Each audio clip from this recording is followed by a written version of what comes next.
that look like a lot of memes. Those are good memes. This year was just memes. Thoughtful banter. Sometimes thoughtful, mostly banter. All the memes. I love when Muslims talk about how Prophet Muhammad did this. Oh, Prophet Muhammad helped the orphans. MashaAllah, MashaAllah. I love how they say Prophet Muhammad helped out women. Women. MashaAllah. Prophet Muhammad solved slavery. And I'm just like, bro, that's not you.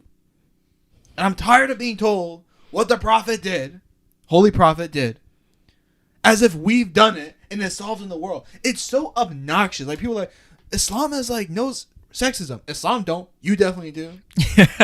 Look at the racism, Joe, right?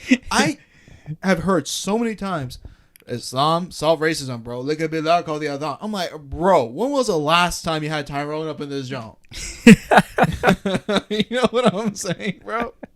Not recently, bro. Last time Tyrone came in this joint, you started hiding all the Quran. You thought you could steal them, resell them on the street. I mean, I'm exaggerating. I'm being a little bit racist too. Talk about racism, but it's funny. I need you to verify. Co-sign it. Co-sign it. I mean, it's crazy, bro. I always thought, like, dude, if racism was truly solved in the Muslim community, you've been married by now. First of all, that's to say off the rip. I mean, I'm only 21. Still. I think so. You definitely would be treated differently. Not to gas you up. I'm gonna gas you up. Please don't. We're like on YouTube, bro. You're an attractive dude, mashallah. Yo, well kempt. Recite Quran beautifully. Have your life together, right? Like, you have like a lot of things going for you at a young age, and I think a lot of guys, at least at your age, would have been like talk to like people in the community. Like, you're very active in the community. Yeah. And I not saying it just based on my experience with you. Based off of other people telling me about their experience trying to get married whenever they're black. And the people they're trying to talk to are not black in the Muslim community. I mean, we still have Arabs calling black people in masjid what?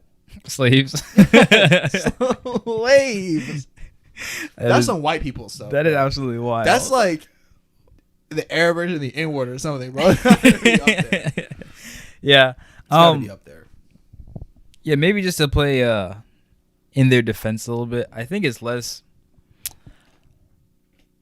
Maybe not in their defense. I think if we attack the issue of like diversity within our community centers and our masjids, it like eventually the problem of marriage will have to be tackled at some point, and it'll be tackled more quickly. I think the bigger issue, more better, yeah. I think the bigger issue is the fact that our communities are so segregated, and we've already touched on it a little bit, but like these places are not welcome to not just black people, any American in general. If a convert walks in there, it's not a welcoming space. So people take Islam and they just like bundle it in their own culture. I mean, like, I'm just thinking about the centers. I've been to Iranian centers, dude, Desi centers. Oh my Lord Almighty, bro!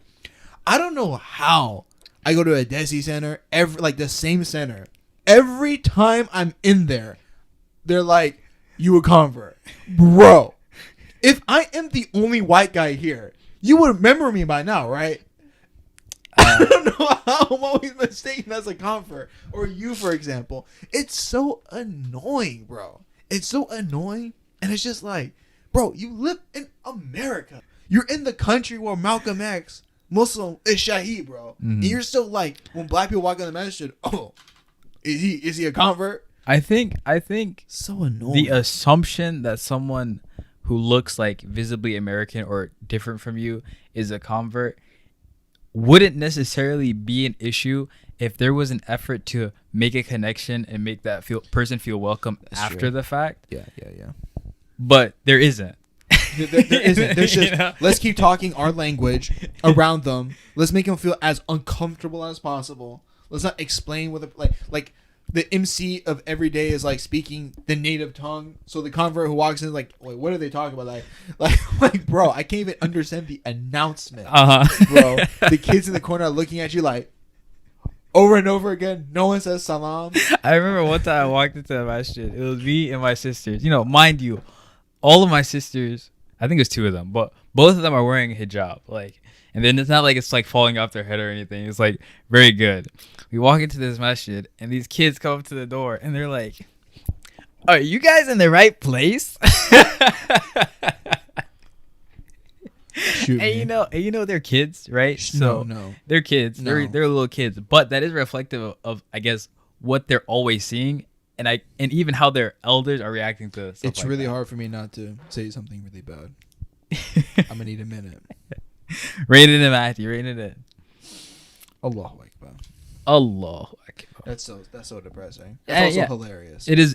I mean, That's it's kind of sad. It's dark. It's It's dark sad, humor. It's like- but it is funny because it is kind of funny. It's so funny how Um, absolutely ignorant that is. God, it's like a Cat Williams stand-up piece.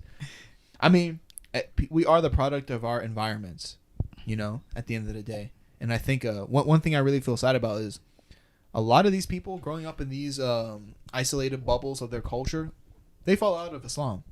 A lot of them do, unfortunately.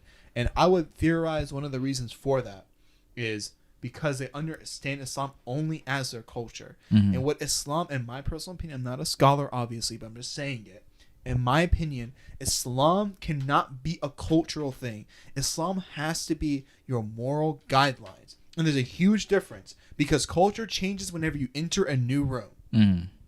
That's how quick it changes. And that's how you find a lot of these Muslim kids that come from these centers and come from these masajid. They have split personality, you know. Dude, they literally there's two-face. When they walk into the masjid, Yeah. they're Ali Reza, you know. Yeah, Ali Reza. when they walk into the masjid, they're Muhammad. Yeah. You know. When they walk into the masjid, they're Haydar. Yeah. And then when School they is leave the different. masjid, when they're in school, they're Mo. They're when Mo. they're in school, they're Dar. You know. TikTok. They have all these nicknames, you know. Yeah. It's so crazy. I'm just thinking like I don't know how like I can barely even judge them because it's like how would you even survive that? That's mentally fatiguing to have multiple personalities. It's very mentally fatiguing. You're literally putting up a facade. I mean, at some point you're lying, and we know like scientists have talked about lying, the effects it has on the brain. It causes mass amounts of anxiety, constantly lying, because your brain has to keep up with all the false things you've said, right? So imagine it's like you're in the unfortunate position to be like having a girlfriend at school, and whenever it's like time for Friday, bro, like you call the adhan. That's really rough. Like my sympathies, G. That's rough. And the way to solve that, I think one of the ways to solve that is to stop making Islam what it's not. It was not meant to be a cultural bubble to make you feel better about your race. It's not. It's not that. And like we look at like Prophet Muhammad, peace be upon him. The Arabs who he brought Islam to first were really against it because of that exact reason. Yeah. Because they felt like being Arab was less important. And they have derived all of their self-validation and pride off of being Arab and having X tribe under their name. That is why they felt good about themselves. And Prophet Muhammad was making them feel bad because that was their pride. Yeah, and I've had people like, I guess, older people and even some kids, maybe older children, second generation, maybe older second generation kids. You're like, so what do you want us to do? Do you want us to like cater all of our programming to people, to Americans, for example? Do you want to cater all of our programming to black people? And it's like, yes, because whether you like it or not, your second, third generation kids, they're more American than they are Iranian. They're more American than they are Desi. They're more American than they are Arab, you know? Like, this is their culture now. And a lot of the times they're going to connect with things and people who can understand that culture and speak the language better than they are going to be able to connect with, you know, someone who doesn't speak their language, who's not from here and doesn't even speak the language well. The older generation needs it way less. You know? They have it. Like if we're losing, as you're saying, if we're losing the kids, what are we doing? If your masjid is filled with people, 50, what on earth is happening, bro? Isn't like the youth, like these people are about to die any day, bro. No, that's hard. I mean, I don't want to go in on the ageism, because I think our elders definitely play a role in our communities. Our elders matter for sure. Thank you, Hussein, for PCing it up for those watching. I'm sorry, but no, our elders definitely matter. But here's the thing. Again, like I want to point our direction back to, like I guess the inception of like Islam, or like the early years of Islam with Prophet Muhammad. All his early on companions and were converts, very young. most of them were very young. Yeah. So it's like if we don't get these youth, the religion is gonna die, bro. And obviously it never will. But it's also a responsibility to be people who maintain it at the best of our abilities. And if our youth are leaving, that's a problem because they're probably going to come back. Yeah, I was. But when they're older, after they've lived their lives, some of them are going to come back. Some of them. I was reading a study. They were like, it was about I guess agnosticism and atheism, and Islam is simultaneously the fastest growing religion by virtue of, I guess, the way Muslims pop out children. And then it's also the religion that the most people are becoming atheist and agnostic from. I think it was a Pew Center study I was reading about this. I thought it was very interesting, and I think a lot of it has to do with this problem. I see this issue on Muslim on Reddit groups like ex-Muslims, and it's just like I'm reading because I want to understand, right? Like I'm trying to seek the truth. If the truth is in Islam, then that's the truth. So I'm like reading these posts, and I'm just like, dude, these aren't Islamic problems. These people have all had abusive dads who sucked, who are completely tyrants. Like I've yet to read a single ex-Muslims Reddit post that was like, let me ask a scholar about this problem. Yeah, and I had a healthy community that was very diverse, and I was exposed. Never that. It's always some joke like when I was younger, I accidentally did this thing that I didn't know was a sin, and my father put my hand in the fireplace and said, "Do you want to feel that in the afterlife?" Like some crazy joke like that, bro. And it's like astaghfirullah. Like people first of all don't understand Islam at all. They have zero academic understanding of it, and you know it's bad whenever I'm saying that. I'm like, bro. People like unfortunately are in the position where they're just practicing what their grandparents told their parents. They don't even like this is so I think one solution, I want to stop rambling. One solution for this is we need to identify scholars to have relationships with and talk about Islam. Stop having this, we most people only have the relationship with the sheikh at the masjid, and then we're scared of what the sheikh thinks about us because the sheikh is somehow this kind of holy figure that's like representative of God. That's not what the case is, bro. I think everyone should have like the best moments of my childhood that were very crucial to forming my Islamic identity were late night Q&A discussions with scholars, because I got to get intimate about what I really felt, what my questions really were, and I was in a space where I wasn't judged for having certain questions. I think everyone needs to do that. Yeah, and I do want to say, again, maybe playing devil's advocate to Mahdi, there is a benefit of culture. It's not Absolutely. It's not all bad. Even for Imam Ali that led letter to Malik Ashtar. Don't destroy the good traditions. If there are good traditions, if there are good traditions in the culture, leave it. Yeah. The only issue is when it conflicts with Islam.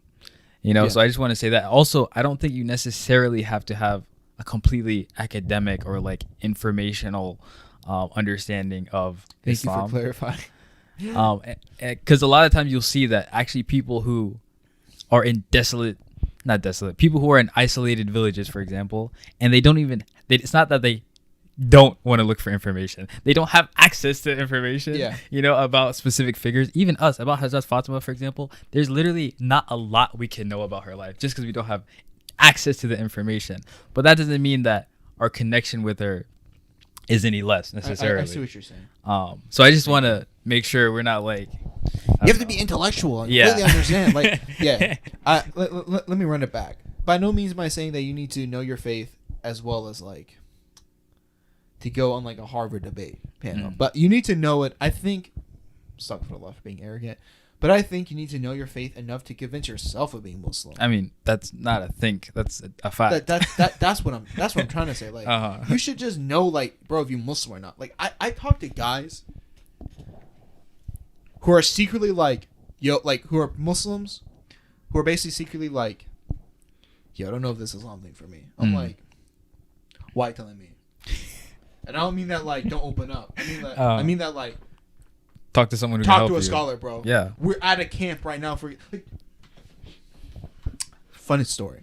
I'm literally at a Muslim camp that's famous that has like a bunch of scholars or like learned people there, and there's these guys who are just sitting in the camp, like in the boys area, during Q&As. The whole time, they're not asking scholars what opinions are pressing down on their minds that they need to get resolved. Instead, they're just talking about their doubts among themselves, creating an echo chamber. Just agreeing to disagree with Islam at an Islamic camp. Either that, bro, you don't care about Islam. You just want to be right. Either that, or they sit in their thoughts. They don't even tell their friends. They just sit in their thoughts, and it's like until they convince themselves that whatever they're thinking was actually the truth. Dude, talk to somebody. I'm not saying you have to agree. Like there's no obligation to believe at the end of the day. Yeah, and I think my issue with everyone I know that has like either struggled with Islam or left Islam is that from everything they showed me, everything that I saw of them and their quote unquote pursuit of knowledge, it was very, very, very disingenuous. Very cherry picking. Oh, I found the thing that confirmed my bias. Looks like I'm agnostic. I found the thing that confirmed my bias. Looks like I'm agnostic. I have access to these scholars. I have access to all this information around me. But instead, I'm going to ask my friend who's like knows the most out of our friend group, but still knows nothing in comparison to the people that he could be going to information And here's for. the thing. Let me ask my friend who knows the most in the friend group and be him in a debate. Exactly. To feel like... Exactly. I got him. I got the religion. Like, like, bro, I have to stop saying that. But come on, like, be real with yourself. I mean, and we've literally seen this example. It's just like, are you seeking the truth, or do you want to do something? Like, just be real with yourself. I think that we have to be real with ourselves and understand and accept the fact, at least for someone who's like a very simple-minded, a very unspiritual person like me, I think that we just have to accept that sometimes being Muslim feels like it sucks. You know, and I feel like we have to stop thinking that we're Muslim because we're constantly happy. Like, dude, so many times, like praying Salah is hard. Stopping your middle of your workday is hard. You know, like fasting is hard. Not doing what you want to do is really hard. Yeah. You know, even I don't know if I should say this, but I'm gonna say it anyway. The things that we're not allowed to do, things like drinking, things like going out to places like bad those places, things are definitely lit. People do them for a reason. Yeah, they're lit. People do. It's not like people don't do this stuff because it's boring, dude. You know, they do because it's a lot of fun. They do it because it's fun. And I think more. No one tells you though, as a kid. Yeah, and I think more transparency in that respect. Like, I know that's one thing my mom did for me. Yeah, she was like, you know, sometimes there are going to be things that you have to do in life that are going to be hard, but you got to suck it up and do it. Yeah, like I feel like I'll tell, like, as a little Iranian kid, like Iranians and like I think like brown Muslims be capping about bacon. Like, bacon is so disgusting, Mandy. Or growing up, my parents, my dad was like, Mandy, bacon is the worst animal ever.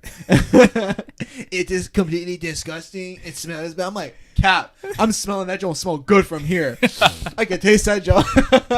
Like, come on. Like, people don't do these bad things because they're bad. People do these bad things because they're so fun that you lose yourself in them. It's just like video games. You don't play video games because it's boring. You stop playing the game. This show is fun, bro. It's really, really fun.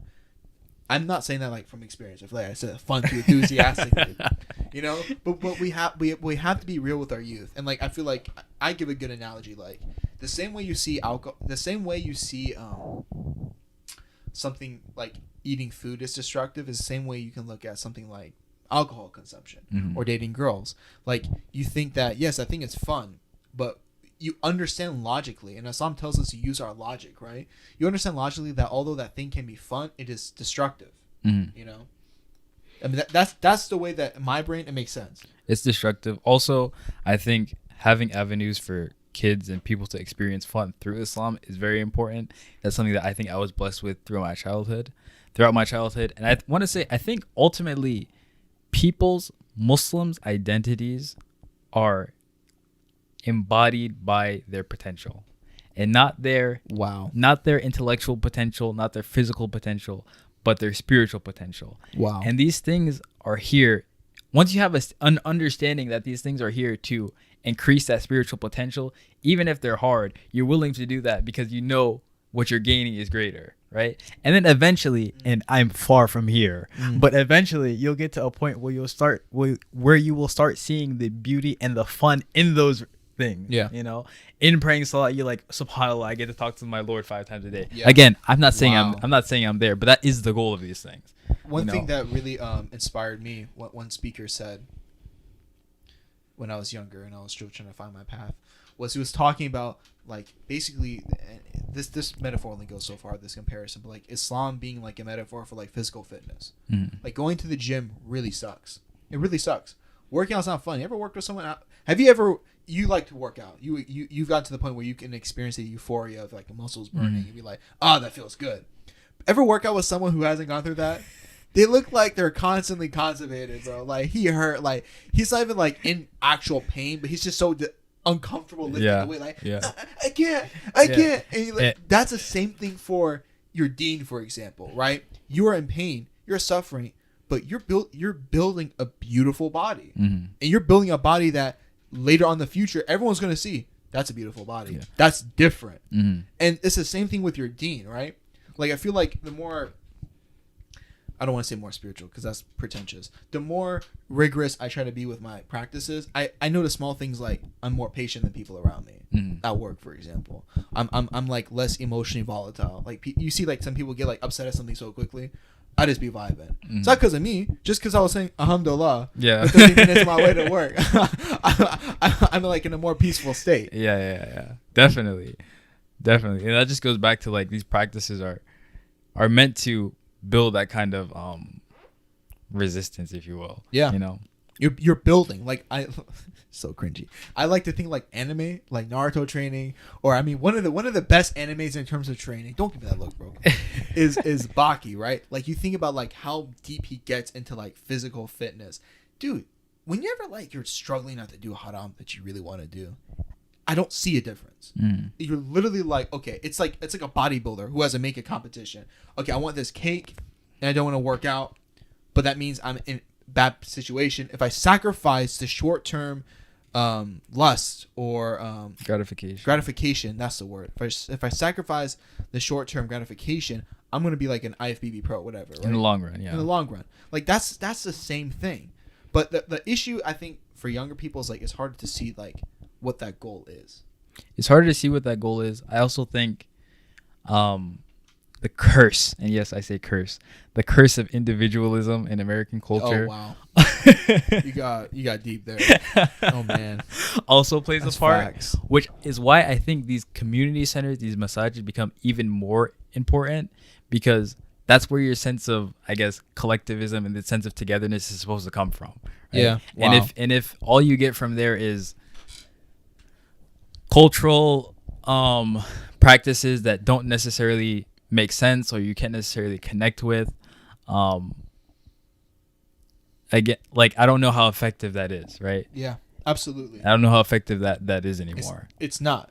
I think that a problem, as the same was saying, talking about this lack of collectivism, is we see a lot of people leaving Islam because of that. And basically they leave Islam to keep it a buck. A lot of the times not because it doesn't make sense. No, they leave Islam for one reason. They feel like it. And that's enough. More than they feel like it, I think, which is, in my opinion, worse, is they'll stop practicing parts because they feel like it. I'm all for being true to yourself at the end of the day. If you don't believe in Islam, I'm not going to tell anyone to do something they don't believe in. But people just be like, I want to get a girlfriend, and I'm going to commit zina consistently on a habitual basis and make it part of my life, but I'm going to bring her to the masjid, and I'm going to show her to my parents, but I'm also going to be a Muslim, and sometimes I'm going to drink because I got to get lit, but I still believe, Islam. Like, what? What is this? Even, I kind of want to maybe just push back a little bit on something you said. You said I think being a little extreme tonight. Being true to yourself. I'd even be careful with that verbiage, that word choice, that phrase. College student alert. Because again, that's something that's like the whole being true to yourself is something that's very Western. And we talk about being true to ourselves in this short term, in our short term experiences, as opposed to being true to our potential, like the potential of what we could be. But I'm saying this though, right? If you're like, if you don't even understand that Islamic potential. Like that's what I'm saying. Okay, that's different. Like That's different. it's not that, I'm gonna be true to my feelings, which is a thing. I understand the confusion, but I'm saying, like everyone's talking about the afterlife, and you're like, bro, I don't believe in life after death. Or maybe you read the Bible, and you're like, this is right, not Islam, from like a logical perspective. Maybe you saw some hadith that made you question the entire hadith corpus or corpuses, and you're like, nah, not it. Right? That's understandable, in my opinion. If you got there through logic and you went to talk to, and this happens, people then went to talk to scholars, and the scholars they talked to were whack. I understand that. If it's genuine, like out of genuine searching for the truth, okay. Yeah. That's different. Again, like especially with the thing of people talking to whack scholars. Oh. They did their due diligence as far as I'm concerned. I mean, I'm not the one concerned. That's God ultimately. God knows the truth. I don't. But I'm just saying, a lot of us just end up really not even leaving Islam. You see the ex-Muslims group on Reddit. These guys are freaking Muslim. Like they still fear God. They just are tired with their families that are abusive or whatnot. There's like, how did you leave the religion 3 years ago and you're still venting and you're still talking about it? I see people posting stuff that's like this. Like, this is an example. It's not verbatim. I left Islam 3 years ago. I feel guilty about drinking. Why? Why? Your fitra is still working?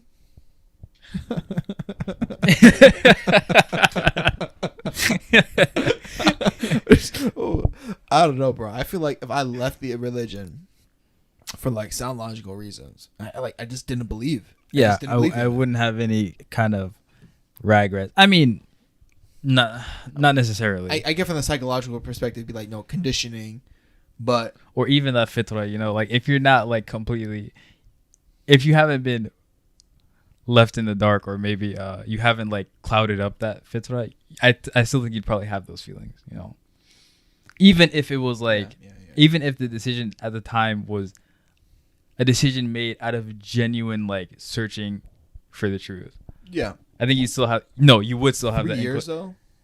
I don't know about 3 years, but I'm saying, assuming that you haven't clouded and dirtied your fitra to the extent that it's barely even responsive, you would still have that. I just think that this is a big thing. I think most people who leave Islam are not the intellectuals who left Islam as they claim to be. Oh, definitely not. They're not the Ben Shapiros they think they are. I mean, Facts Ben don't care about Shapiro your is not feelings. the Ben Shapiro he thinks he is. So definitely, that's facts. Yeah, it's just like this. I want to do this. My emotions tell me this, and to be fair, it's jihad for a reason. Mm-hmm. It really does suck. I cannot tell you on a public podcast, but I cannot tell you as a youth how much, in my own way, I really struggle with Islam. There are times where I was just like, dude, it wasn't a matter about proving. It was a matter of, I don't want to be suffering like this, bro. I don't want to do it. It's not fun. It's not fun. I'm suffering. You think you're suffering, but it's like, okay, that's not logic though. Like, prove to me that you suffering because you feel bad about it is you really suffering. You can't like are you if you are a father and you have a family to feed, are you going to kill yourself because of stress of working? Some do. And I would say some are built different. Was the guy is that guy who killed himself because of stress providing for his family, was he right? I don't think so. Mm-hmm. He was suffering. So what? He has responsibilities to take care of his family. Mm-hmm. Yeah, and so that's I guess that's where my point of, the whole being true to yourself and actually just means being true to your feelings in the moment is Western made up and completely BS. You're supposed to be true to who you can be. You're supposed to be true to your potential, the best form of yourself. Mm-hmm. It would be the same thing if there's this kid has amazing potential for basketball, for example, and he's like, I know I could have my kid set. I could have there's like a guarantee that I can have my kid set, right? Generation set. I can go to the NBA, make a whole bunch of this money. But, I'm going to be true to myself. I don't feel like doing that. Like right now, in this specific moment, I'm being true to myself because I don't feel like training. Mm-hmm. You know, is that being true to yourself? Is that being true to your potential of being a basketball It's star? being true to your weakness. Or exactly, is it being true to your desires? Is it being true to your weakness? You know? Yeah. What is truth? I feel like this kind of goes into like God, I'm such. And now, if it's something you genuinely Mhm. find no interest in, and you don't want to do, and you want to like devote your life to something else, that's You built different. On the Middle Eastern side of Baba, Vietnam coin. I was depressed for 40 years. They're working. You have no right to be happy. Type B. I see what you're saying, but I don't even know about that fully. NBA Hussein. What else are you gonna do? Be a doctor, save starving kids in Africa, bro. You can buy Africa. I don't once know. you make it I'm out just the saying. I'm NBA. just saying. If it's on a whim, you Uh-huh. know, if it's on a whim, or like these desires, these thoughts, they strengthen the more we give them fuel. Dude, this reminds me of a Native American proverb that I'm going to say because it's so on point with this. Right? It's a story of a grandfather talking to his grandson. He says, within us there are two wolves, white wolf and black wolf. And they're always fighting, and they're fighting forever, like until the end of days. And the grandson is like, grandfather, which wolf wins? And the grandfather says, whichever one you feed. And I was like, whoa, whoa, right? It's exactly what you're saying. Yeah, there's another quote. I think your mom sent me this video. I just want to read it, because it was bars too, and it's kind of along the same lines. It says, "Watch out for bad thoughts because they will lead to lowly desires. So fight them, and if you don't, they will become goals and concerns. So amputate them, and if you don't, they become actions." You know, so do their Wow. opposites, because if you don't, they become habits, and it will be harder for you to stop. And then habits will they form your life, they shape your life, right? That is so deep. I want to get emotional just now. That's true. We have to like be in control. Like it's and what I was saying earlier, I was saying you're the intellectual, and I'm just spitballing off. what Definitely I think not I remember. intellectual. Be quiet, bro. Definitely intellectual. You're a future intellectual, inshallah. Correct me if I'm wrong. I'm saying what I think I remember from a lecture, but what truth is in Islam is God. God is truth. So when we're saying true Reality, true to ourselves, what is truth? Get some real thoughtful banter in this. What is truth? Is truth how you feel? I mean, that's what they're referring to, yeah. Yeah. But what is truth though, G? What are we defining? Like whenever we're in these negative spots, like and if that is the case, if someone comes to me and says that they're depressed, my response should be kill yourself. If that is truth. Mm-hmm. But it's clearly not truth. Yeah. All right? Like if I'm saying that, I'm going to get canceled just for saying that. Yeah. Because it's clearly problematic. So obviously at that point, we obviously are agreeing as a society that's not truth. And that your feelings don't determine truth. Yes. But on the other hand, when our feelings go with Western values, with what we're told to go for that are not Islamic values, then it's truth. I want to take off my hijab. That's truth. Why? Because I feel like it. I want to kill myself. That's not truth. You need help. You need meds. What? What? I want to practice. I want to turn my homosexual ideations into homosexual actions. You know. Oh, that's your truth. Bro, what is an ideation? An idea. Okay. And ultimately, it just shows the cognitive bias that we have. Mm-hmm. You know, we just believe that it just is right. And why is it just right? But who the heck am I, bro? Yeah. I'm just some dude that you're paying to listen to at this point. Maybe no one's listening to this. Maybe we cut the podcast. This is 16 minutes. We have that like Joe Rogan audience retention. Be this deep into the podcast, but I really, really hope you guys enjoy it because personally, I enjoy this. Hussein enjoys this, but we just if you're listening to this point, I just want to say thank you on Hussein's behalf as well. And I'm sure Hussein's gonna go all soft-hearted as well after I'm done. Hussein like guys, thank you, but seriously, like we enjoy this. Like I just not finished my day job, picked up Hussein after my work to record this in the studio. Like I'm tired, bro, but I'm enjoying this. So I thank you guys for listening to the podcast and giving us your hard-earned money to make it possible. Thank you. Yeah, thank you so much. Just piggybacking on what Matthew said, you guys are awesome. You see what I'm talking about? I know we've been slacking these last couple weeks, but we will be back with a vengeance. Back again like we never left. Back again like we never left. It's logic. It's a biracial. Hit a Hope brother you guys down. enjoy this. Thank you.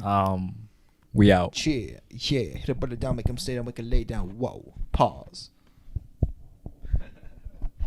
That looked like a lot of memes. Those are good memes. This year was just memes. Thoughtful banter. Sometimes thoughtful, mostly banter. All the memes.